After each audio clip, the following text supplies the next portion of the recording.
Et à dimanche prochain. Alors vous allez comprendre pourquoi je dis ça. On va prendre Colossiens chapitre 3, versets 1 à 3.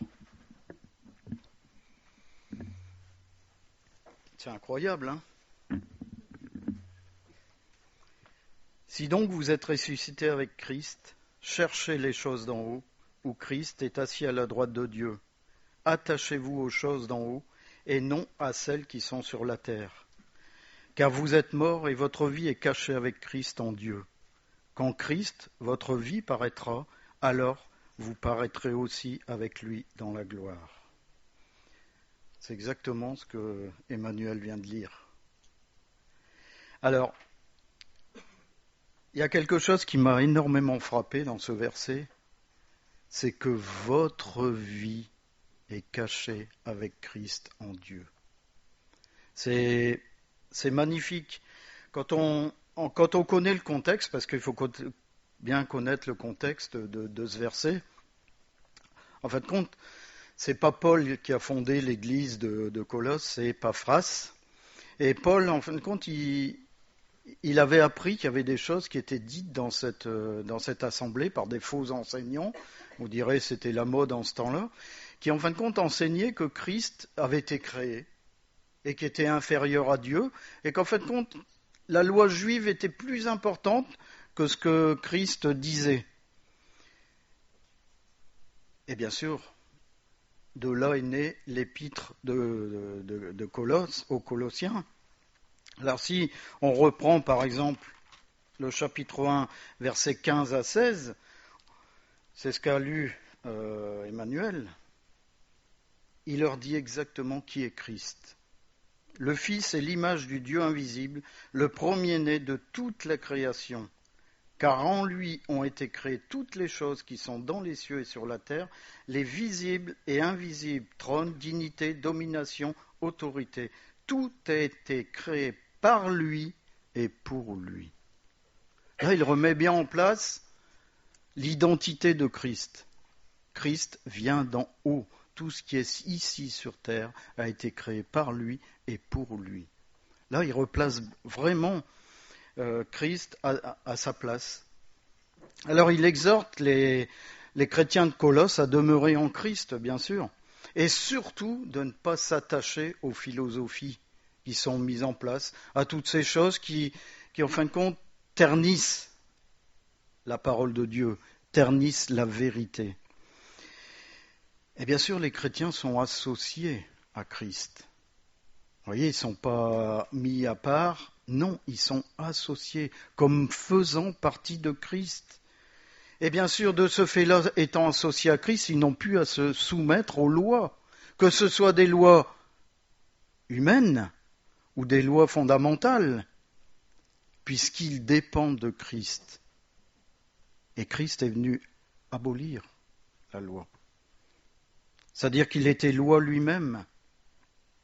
Et bien sûr que s'ils continuaient à vivre de cette façon-là, c'est-à-dire à suivre la loi, la conséquence était terrible parce qu'ils auraient perdu leur récompense céleste. En fin de compte, il leur dit que si vous êtes ressuscités en Christ, et on va le voir, vous n'avez plus à vivre les choses terrestres. Mais vous devez vous attacher aux choses qui viennent d'en haut, qui n'ont pas été corrompues, qui sont la vérité, puisque vous êtes dans la vérité. C'est ce qu'il leur dit.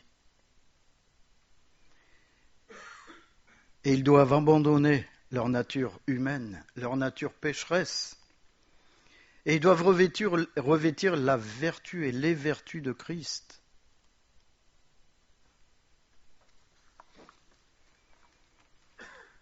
L'Esprit de Dieu, en fin de compte, nous révèle la sérénité, la joie et la sécurité toute simple d'avoir sa vie cachée en Christ, avec Christ en Dieu.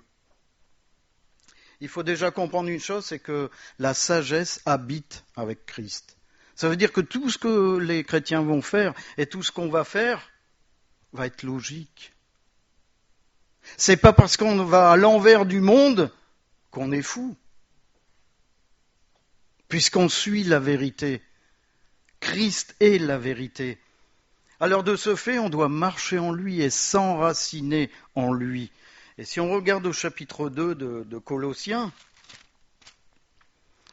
au chapitre 2, versets 6 et 7, « Ainsi donc, comme vous avez reçu le Seigneur Jésus-Christ, marchez en lui, étant enracinés et fondés en lui, et affermis par la foi, d'après les instructions qui vous ont été données, et abondez en actions de grâce. » Voilà ce qui est dit. On doit marcher en Christ, et tout ce qu'on va faire, tout ce qu'on va dire, va être issu de la vérité qui est en nous. Parce qu'en Christ, il y a la réconciliation en Dieu, et ça vous le trouverez en chapitre 1, versets 15 à 20. En lui, il y a le perfectionnement des croyants, chapitre 1, versets 28 et 29. Le croyant est donc appelé et doit marcher en lui, chapitre 2, versets 6 et 7. On vient de le lire. Donc le croyant est non seulement mort en Christ, mais il est également ressuscité. Et c'est là où le point est mis. Ça veut dire que bien sûr, on est mort, notre ancienne nature est morte, mais on est né en lui, on est né de nouveau. Or, si nous sommes morts avec Christ, nous croyons que nous vivrons aussi avec lui, sachant que Christ, ressuscité des morts, ne meurt plus. La mort n'a plus de pouvoir sur lui, car il est mort. Et c'est pour le péché qu'il est mort une fois pour toutes. Il est revenu à la vie, et c'est pour Dieu qu'il vit. Si on est associé à Christ, ce verset est pour nous. Et vous trouverez ça en Romains, ces versets sont pour nous, en Romains chapitre 6, versets 8 à 10. Ces versets sont pour nous. Si on est mort en Christ, on est ressuscité. On est ressuscité pour Dieu. On n'est pas ressuscité pour vivre une vie sur terre. Notre espérance, ça doit être Christ revient. Et on le verra plus tard pourquoi. Donc la première chose, c'est rechercher les choses d'en haut. C'est ce que le croyant, et ce que Paul demande aux Colossiens, rechercher les choses d'en haut. Qu'est-ce que ça veut dire rechercher? Ça veut dire chercher avec ardeur. Ça doit être l'objectif de notre vie. C'est en fin de compte vivre une vie conforme aux principes célestes et se soumettre à la direction de Dieu dans les choses terrestres. C'est-à-dire que je ne fais rien qui ne sorte des préceptes et de la pensée de Dieu. Je ne dois rien faire qui doit sortir de cette pensée-là. C'est-à-dire tout ce qui est compromission, tout ce qui est arrangement humain, je les jette. Parce que sinon, ça ne vient pas d'en haut. Et en fin de compte, je fais quoi? Je souille ce Christ qui est en moi. Je le blasphème. Notre centre d'intérêt, c'est Jésus-Christ. C'est ce que Paul demande aux Colossiens. Votre centre d'intérêt, ça doit être Christ. Christ vivant en vous. On dit souvent, Seigneur, prends la première place dans ma vie. Et Paul nous a dit une fois, mais il y a quoi à la deuxième? Il y a quoi à la troisième? C'est pas ce qu'on doit dire, c'est Seigneur, prends toute la place. Et la suite, on va le voir après, qu'est-ce que ça veut dire? Seigneur, prends toute la place. En Éphésiens chapitre 4, verset 10, celui qui est descendu, c'est le même qui est monté au-dessus de tous les cieux afin de remplir toutes choses. Il veut nous remplir. Il veut nous remplir des choses d'en haut. Il ne veut pas nous remplir des choses d'en bas qui salissent, qui nous éloignent de lui. Mais il veut nous remplir de lui, de son esprit. C'est ce qu'il veut faire ce matin. Le deuxième point, c'est ne pas s'attacher aux choses qui sont sur la terre. Ici, on a un impératif. C'est concentrer nos pensées. Quand je dis concentrer, c'est vraiment le terme adéquat. Parce que tout est fait dans ce monde pour qu'on s'éloigne de Dieu. À nous, chrétiens, de nous concentrer sur les choses éternelles et non les choses qui sont temporelles, les choses qui vont passer. En fin de compte, si on lit 2 Corinthiens chapitre 4, verset 18, parce que nous regardons non point aux choses visibles, mais à celles qui sont invisibles, car les choses visibles sont passagères et les invisibles sont éternelles. Nous, on les voit avec l'Esprit de Dieu, les choses invisibles, mais le monde autour ne le voit pas. Et nous, on doit s'attacher à ce que le monde ne voit pas. Ce que le monde ne voit plus maintenant, c'est ce qu'a partagé Emmanuel. C'est l'amour, c'est le pardon, c'est le don de soi avec des intérêts, si vous voyez ce que je veux dire. Ça veut dire je me donne, mais en espérant ne rien recevoir en retour. Parce que si je commence à dire, ben oui, je fais ces choses-là parce que je suis chrétien, ça veut absolument rien dire. Mais absolument rien dire. Les choses que je fais doivent être naturelles, parce que je demeure en Christ. Et Christ agissant en moi, c'est la continuité de l'œuvre de l'Esprit qui est dans ma vie. Parce que si je commence à dire, oui, mais c'est parce que je suis chrétien que je fais ces choses-là, je fais ces choses-là. Vous avez entendu ? Il y a le vieil homme encore qui est là, et qui nous dit, mais... Ben oui, en fin de compte, tu vois, le Seigneur t'a changé, il te permet de faire ça aujourd'hui. Eh ben moi je vous dis non. Moi je vous dis, c'est la grâce de Dieu qui nous permet de faire ça aujourd'hui. C'est pas nous, c'est la grâce de Dieu. Comme c'est la grâce de Dieu qui nous évite de violer, qui nous évite de voler, qui nous évite de faire toutes choses qui sont à l'encontre de la parole de Dieu. C'est la grâce de Dieu. Et bien sûr, j'en reviens à la même chose qu'a lu Emmanuel, puisque vous allez entendre les mêmes choses. Ne jamais oublier l'avertissement de Jean dans son épître. Chapitre 2, versets 15 à 17. « N'aimez point le monde, ni les choses qui sont dans le monde. Si quelqu'un aime le monde, l'amour du Père n'est point en lui. Car tout ce qui est dans le monde, la convoitise de la chair, la convoitise des yeux et l'orgueil de la vie, ne vient point du Père, mais vient du monde. Et le monde passe et sa convoitise aussi, mais celui qui fait la volonté de Dieu demeure éternellement. » C'est-à-dire que si j'ai l'Esprit de Dieu dans ma vie, je vois que ce que je rencontre est sale. Et dans ce monde, tout est sale.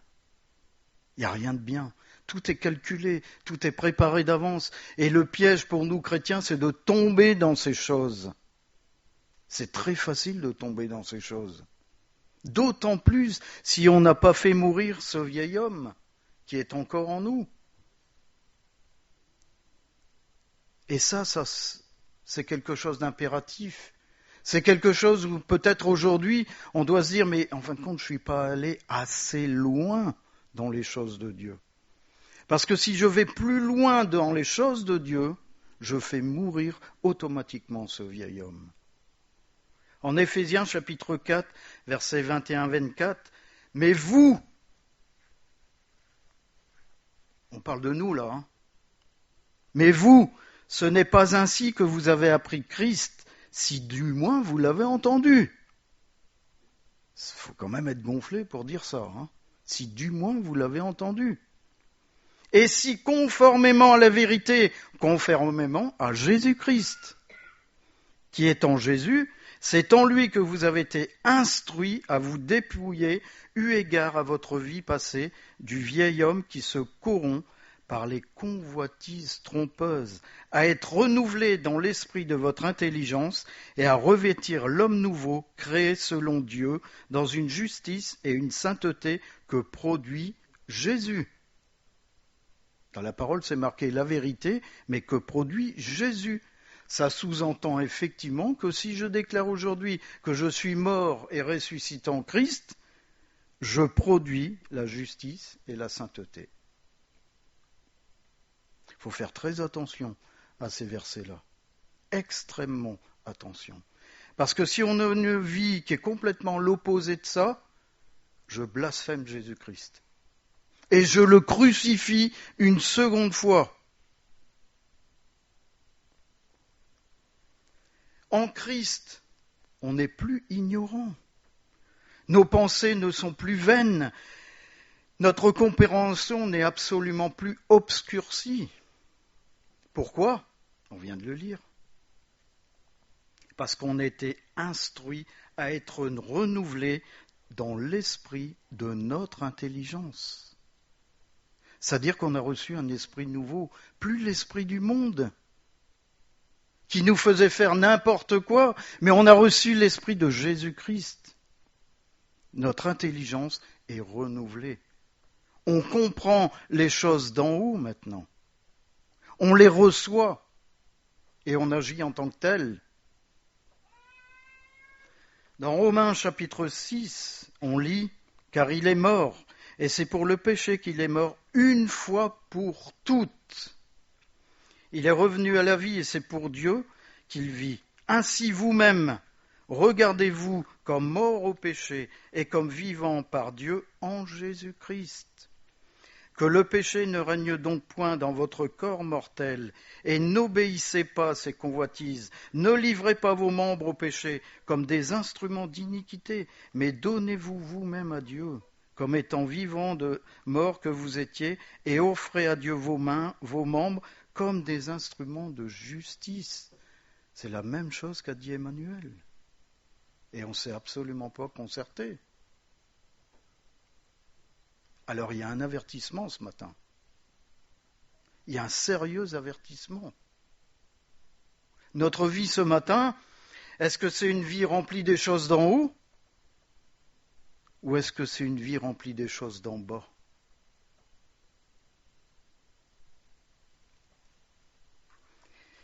Le croyant qui était non régénéré, au moment où il était encore des choses de la terre, était esclave au péché, complètement esclave, aveugle et sourd.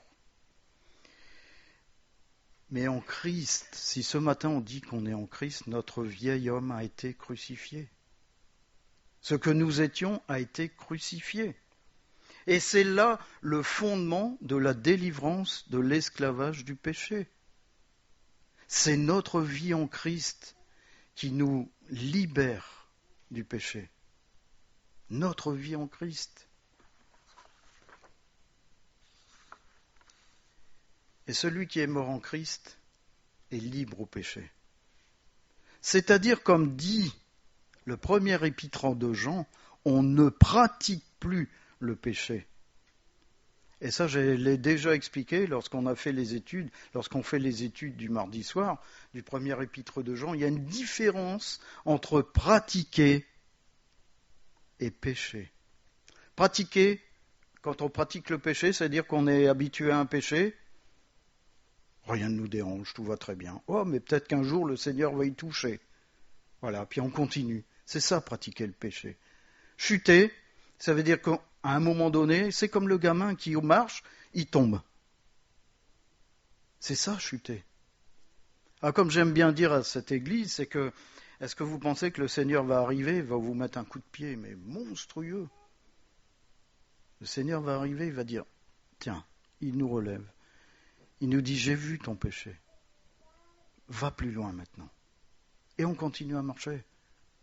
C'est ça la différence entre pratiquer et chuter. Si on pratique, on ne reconnaît pas la vérité de Jésus-Christ dans nos vies. Et pratiquer, c'est tout, c'est le manque de pardon, c'est toutes ces choses qui restent et qui crée une racine profonde, extrêmement profonde. Elle est tellement profonde qu'elle grandit, qu'elle pousse, et on ne voit plus que cette racine. Résultat des courses, on fait le jeu du malin. Et Christ n'est certainement plus dans notre vie. Parce que Christ ne se mélange pas avec les choses du malin. Ça, il ne faut jamais l'oublier.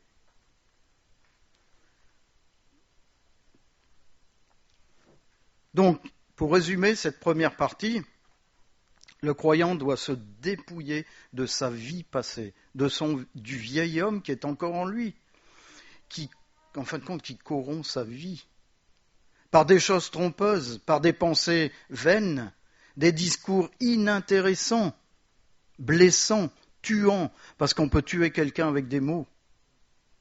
En Éphésiens 4, versets 17 à 19, « Voici donc ce que je dis et ce que je déclare dans le Seigneur, c'est que vous ne devez plus marcher comme les païens qui marchent selon la vanité de leurs pensées. Ils ont l'intelligence obscurcie, ils sont étrangers à la vie de Dieu à cause de l'ignorance qui est en eux, à cause de l'endurcissement de leur cœur, ayant perdu tout sentiment, ils se sont livrés à la dissolution pour commettre toute espèce d'impureté jointe à la cupidité. » Les gens qui s'éloignent de Christ connaissent ces choses-là. Ils connaissent ces choses-là. Ils ont connu la vérité, et d'un seul coup, parce qu'ils s'opposent, moi j'appelle ça s'opposer à Dieu, tombent et chutent. Combien, malheureusement, des gens, il y a très longtemps, qui étaient dans cette église, et qui sont tombés. Et aujourd'hui, ils sont à des années-lumière de Christ. Alors que si on est en Christ, on a vu tout à l'heure qu'on est renouvelé dans l'esprit de notre intelligence. N'est-ce pas merveilleux ? N'est-ce pas merveilleux de savoir que l'œuvre de Christ dans notre vie enlève les écailles, enlève le voile, nous donne une vision nouvelle, celle d'en haut, et développe notre intelligence. Bien sûr, on ne parle pas d'intelligence humaine ici, mais on parle d'intelligence spirituelle. On est capable de voir l'invisible, de voir ce que l'homme humain ne peut pas voir. On les voit parce que c'est la lumière qui éclaire ces choses en nous. Le deuxième point important, c'est que le croyant revêtu l'homme nouveau, créé selon Dieu, dans une justice et une sainteté que produit la vérité. On est né de nouveau. On a été créé par Dieu. On n'est pas créé de façon humaine, notre première naissance, issue de la racine mortelle d'Adam et Ève. Est-ce que vous avez conscience ce matin que vous avez été créé par Dieu ? Vous êtes né de nouveau.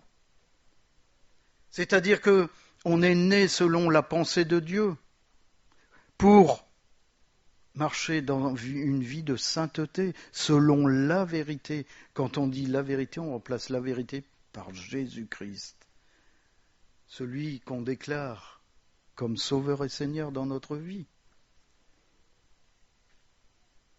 Et cette vérité, on l'a revêtue en lui et qu'en lui. C'est pas tous les tralala qu'on aura fait à côté. C'est Christ, notre vérité. Parce qu'il est lui-même la vérité.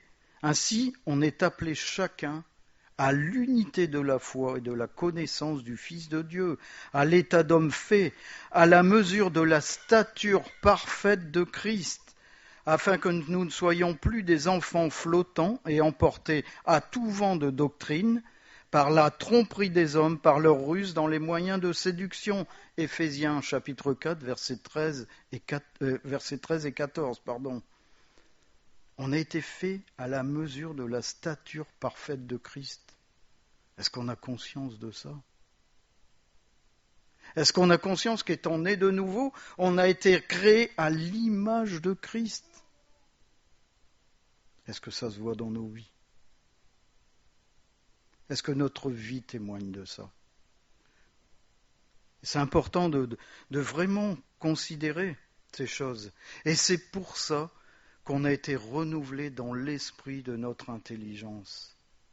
C'est pour ça que tout ce qui venait d'en haut avant était masqué à nos yeux. Et c'est pour ça qu'aujourd'hui, on voit la vérité.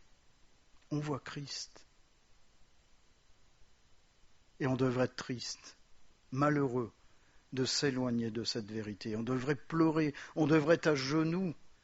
Quand on juge, quand on cherche les querelles, quand on divise, quand on ne suit plus le chemin, la vérité et la vie, on devrait être triste. Est-ce qu'on l'est? Ou est-ce que j'ai été touché? Est-ce que j'ai été blessé par un frère, par une sœur?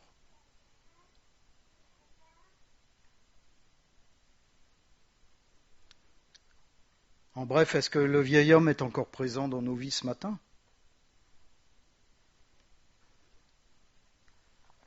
On va en revenir au texte. En Colossiens chapitre 3, verset 3.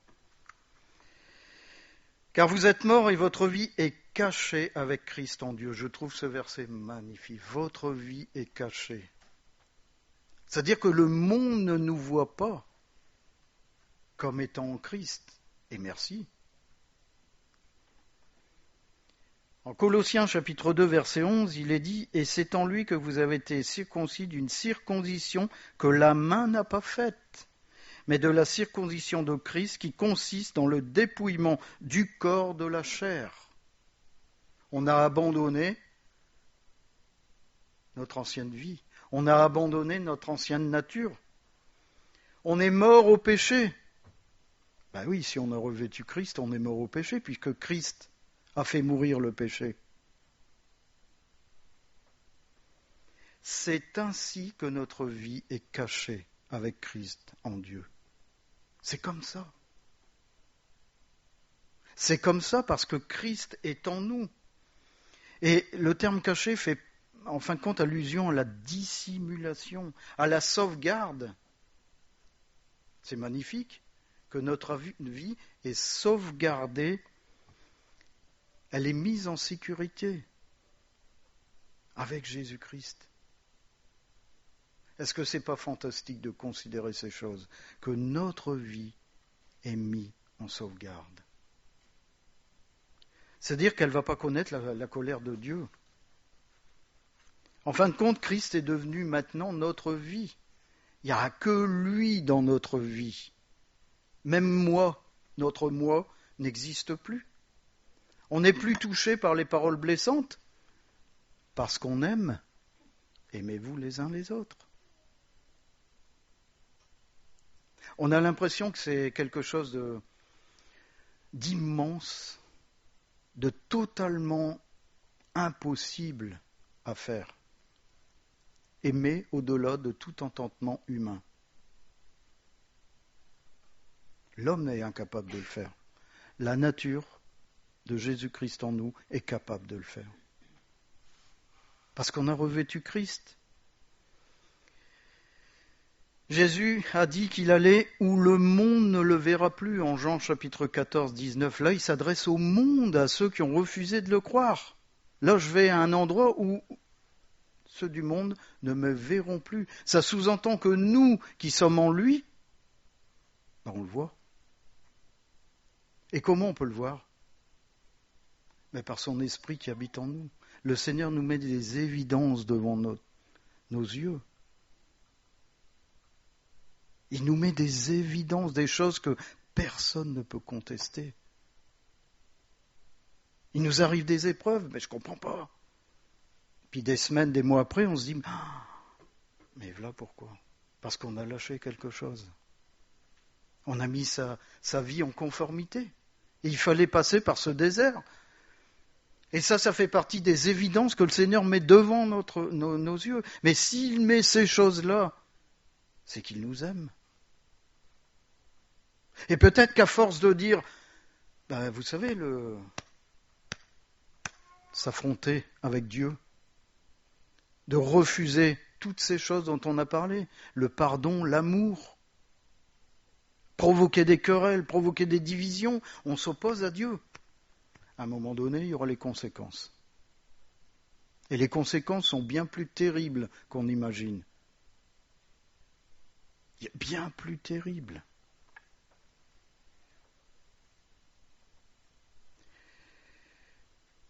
Le gage que nous avons, nous, qui sommes enfants de Dieu, c'est la résurrection. Ça veut dire que notre vie sur terre n'est pas qu'une simple vie. Vous imaginez ? On est, on vit, on meurt. Ça serait triste, hein ? Ça serait vraiment triste. J'espère que votre espérance, c'est la résurrection en Christ. Mais maintenant, Christ est ressuscité des morts, il est le prémisse de ceux qui sont morts.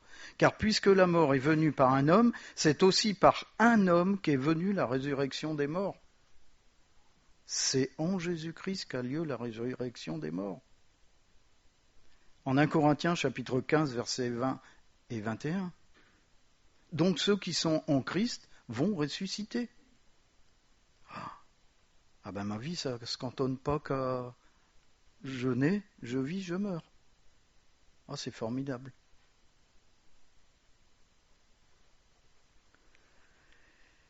En fait, compte le verset, le clé qu'on a vu, sa vie est cachée avec Christ en Dieu, il est là. En 1 Thessaloniciens, chapitre 4, versets 16 à 18, « Car le Seigneur lui-même a un signal donné à la voix d'un archange et au son de la trompette de Dieu descendra du ciel, et les morts en Christ ressusciteront, premièrement. Ensuite, nous les vivants qui serons restés, nous serons tous ensemble enlevés avec eux sur des nuées, à la rencontre du Seigneur dans les airs. Et ainsi nous serons toujours avec le Seigneur. Consolez-vous donc les uns les autres par ces paroles. Ceux qui sont morts en Christ, et nous les vivants. Voilà la vie cachée avec Christ. Ça, le monde ne le sait pas, parce que c'est complètement idiot. Vous allez trouver des gens qui vont vous dire « Ah ben moi, tu sais, je crois à la réincarnation. » Ah moi, j'ai dit à une fille qui m'a dit ça, j'ai dit « Oui, moi je vais t'annoncer autre chose. Ta réincarnation, quand tu vas ouvrir les yeux, tu seras au milieu des flammes. » C'est ça ta réincarnation. Et c'est pas que pour un temps, c'est pour l'éternité. Elle a fait des yeux ronds, elle est partie. Parce que ça ne correspondait pas à ce qu'elle pensait. Et le monde est comme ça. Le monde est aveugle à cette réalité que nous qui sommes en Christ, nous allons ressusciter avec Christ lorsqu'il va revenir. Et ça doit être notre espérance. Ça doit être le fait qu'aujourd'hui même, je mets ma vie en règle avec Dieu. C'est important. Et tout ce qui va contrecarrer, tout ce qui est encore du moi, qui va sortir, est condamnable. J'aurai, comme vous, des comptes à rendre devant Dieu pour les choses que j'ai faites et que les choses que je n'ai pas faites. Si un jour je veux annoncer la parole de Dieu et que je n'ai pas trop envie, je ne le fais pas, et que cette parole aurait pu sauver la personne qui est devant moi, je vais devoir répondre à Dieu, même de ces choses-là.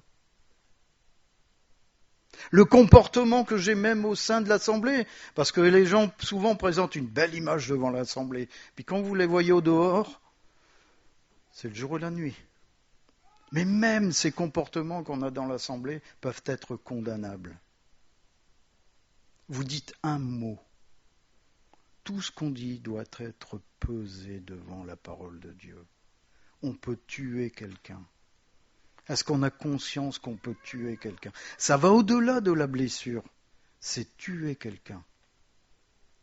Tuer quelqu'un, c'est quelqu'un qui est dans l'assemblée, qui a son cœur, qui commence à venir au Seigneur. Vous arrivez, vous lui dites une parole, il quitte l'église. C'est ça les chrétiens. Je viens, je suis jugé. Même ça, voyez-vous, tuer quelqu'un. Et on n'en a pas conscience, hein. On n'en a pas forcément conscience. Et dès qu'on s'écarte du Seigneur, le diable vient. Approchez-vous de Dieu et le diable fuira loin de vous. Dès qu'on s'écarte, le malin revient. Et il va se servir de tout ce qui reste encore en nous, le vieil homme. Tout ce qui reste encore en nous, il va s'en servir. Après, on a le temps de pleurer.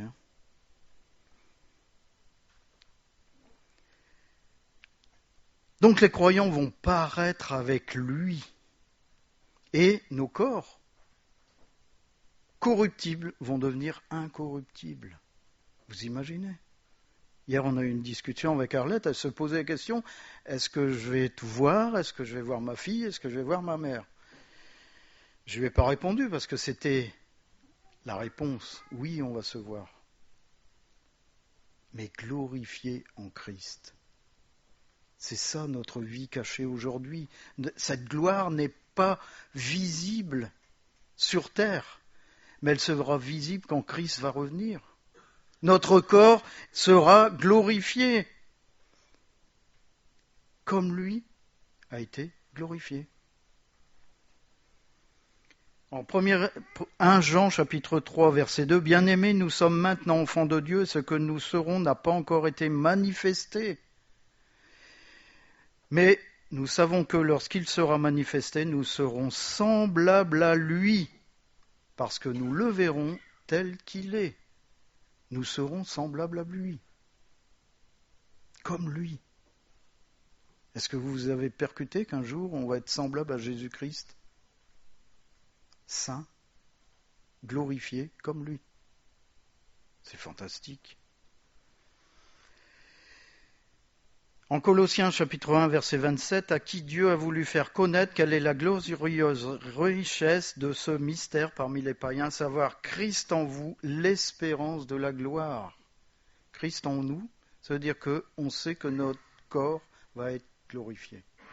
On va être glorieux. Alors c'est pour ça que le monde peut nous insulter. Le monde peut railler sur nous. Le monde peut dire qu'on est des idiots. Il peut dire tout ce qu'on veut. Tout ce qu'il veut sur nous. Christ en vous, l'espérance de la gloire. La seule différence, c'est que vous et moi, on sera glorifiés en Jésus-Christ. Quelle nouvelle! Quelle nouvelle!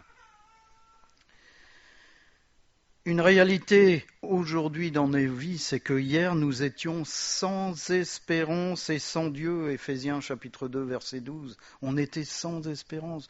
Je nais, je vis, je meurs. Aucune espérance.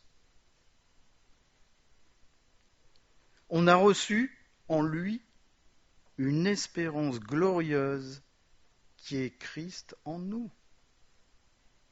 Si Christ habite en nous, si on a fait mourir ce vieil homme et que Christ a pris toute la place, l'espérance, ça va être notre corps glorifié et semblable à lui. C'est la parole qu'il dit, c'est pas moi qui le dis, c'est la parole qu'il dit. La conclusion, j'arrive presque dans les temps, de nous-mêmes, José le dit souvent, il nous est impossible de plaire à Dieu. Impossible. En 1 Thessaloniciens chapitre 4 verset 1, au reste frères, puisque vous avez appris de nous comment vous devez vous conduire et plaire à Dieu, et que c'est là ce que vous faites, nous vous prions et nous vous conjurons au nom du Seigneur Jésus de marcher à cet égard de progrès en progrès. C'est-à-dire que là, on a une décision à prendre. Est-ce que je veux dégager le vieil homme qui est encore en moi ? Est-ce que je veux cesser les querelles ? Est-ce que je veux cesser les divisions ? Est-ce que je veux cesser les mots qui blessent ? Est-ce que je veux cesser de tuer mon frère, ma sœur, le voisin, l'ami, par mes paroles? Si nous avons revêtu Christ et si Christ est dans notre vie, c'est son esprit ce matin qui doit nous témoigner que nous sommes enfants de Dieu. On doit le sentir dans nos profondeurs. Il n'y a aucune accusation qui doit venir. Si on a des doutes, c'est que le vieil homme est encore présent. C'est que le vieil homme commande encore nos vies. Est-ce que j'ai des doutes ce matin ? Est-ce que j'ai des doutes sur le fait que, malheureusement, je me suis fait avoir ? J'ai adhérer à la grande religion, la religiosité, qui m'a fait croire que, ben oui, en disant Seigneur, Seigneur, ce ne sont pas ceux qui disent Seigneur, Seigneur qui hériteront le royaume de Dieu. Ou est-ce que je me suis mis à genoux devant le Seigneur, j'ai pleuré? Peut-être même pas, j'ai pas pleuré, j'ai pris conscience de mon péché, j'ai demandé pardon. Et j'ai dit au Seigneur, fais ton œuvre en moi. Que mon moi n'existe plus. Que mes paroles deviennent du miel au lieu d'être du vinaigre. Que mon cœur déborde d'amour. Ça va nous amener sur le chemin, la vérité et la vie. Il n'y a que ça. Il n'y a que ça qui va faire que notre vie cachée avec Christ en Dieu va être découverte lorsqu'il reviendra. Et rien d'autre. Vous savez, ce n'est pas tout ce qu'on fait qui est important. J'irais presque à la limite, Dieu s'en fiche. C'est tout ce qu'on est en lui qui est important. Vous avez des gens qui font des œuvres magnifiques pour Dieu, mais sans Dieu. Il y a des gens qui font des petites œuvres, presque rien, balayer une église avec Dieu. Dieu s'intéresse à ça. Parce que ces gens le font avec amour. Parce que les gens, par ce geste, qui n'est pas un geste de gloire, comme peut-être moi aujourd'hui qui vous parle au micro, qui suis devant tout le monde, il est peut-être plus attaché à ces personnes qui travaillent dans l'ombre qu'à nous, des prédicateurs. Ou alors à vous, qui faites des œuvres. Moi j'ai fait ceci. Moi je fais cela. Et qui ne reflètent en aucun cas Christ en nous.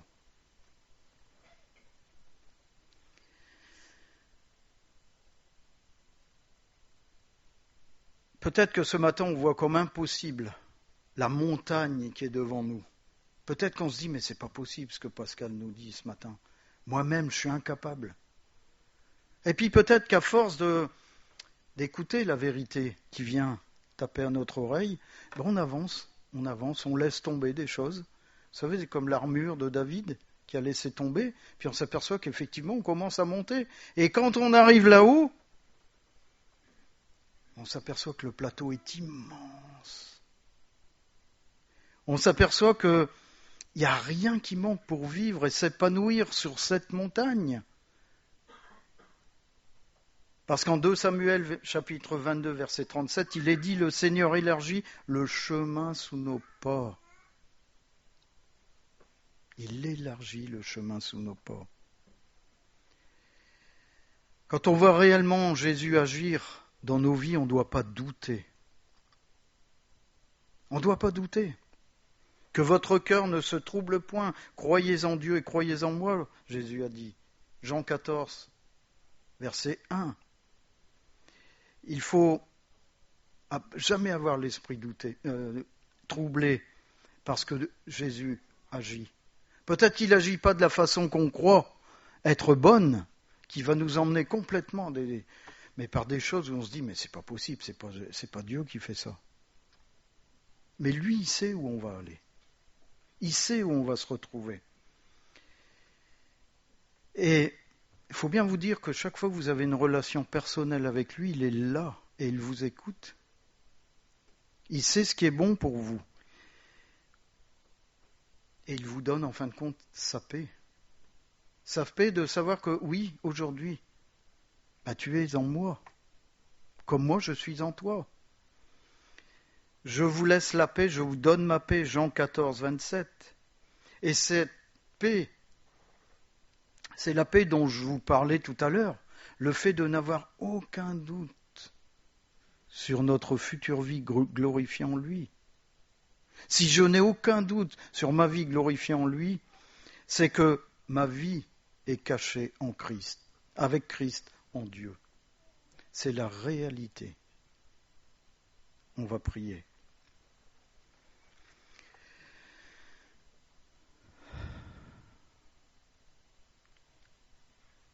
Seigneur, que ces choses soient révélées par ton esprit.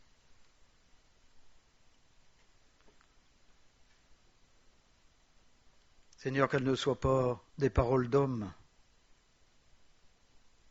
mais qu'elles soient révélées par ton esprit, afin de faire naître une soif de ta parole, une soif de la vérité, une soif de régler sa vie devant toi. Seigneur, si notre vie est cachée avec toi, c'est que ma vie d'aujourd'hui n'existe plus, je n'existe plus,